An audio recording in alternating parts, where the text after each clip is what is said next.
आता तू राज ठाकरेंनाही भेटलीस आणि ते खास आले होते किंवा काय म्हणजे त्यांच्यासोबतही तुझं बोलणं झालं आणि हास्य जत्रेच्या कौतुकाच्या निमित्तानं उद्धव ठाकरेंशी बोलणं झाले. तर हे दोघं भाऊ आहेत आणि परत मग शिवसेना आणि मनसे. तर तुला जास्त कोणाचा स्वभाव भावला किंवा काय दोघांमध्ये फरक वाटतो? ऑब्व्हियसली राजसाहेब एकतर जास्त बोलणं त्यांच्याशी झालं, त्यांना जास्त ओळखता आलं कार्यक्रमाच्या निमित्तानं पण ऑब्व्हियसली.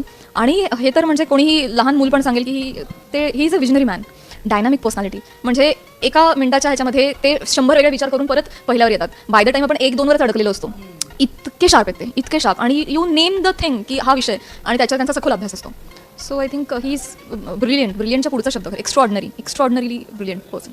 राज ठाकरेंनी असं सांगितलेलं एखादं वाक्य आणि ते तू आता तंतोतंत फॉलो करतेस वगैरे असं काही आहे? हो मला पहिल्याच भेटीत ते म्हणाले होते की आपला स्वाभिमान गहाण ठेवून काय करायचं नाही आयुष्यात. हां, अजून एक बोलले होते, ते पण माझ्या लक्षात आहे.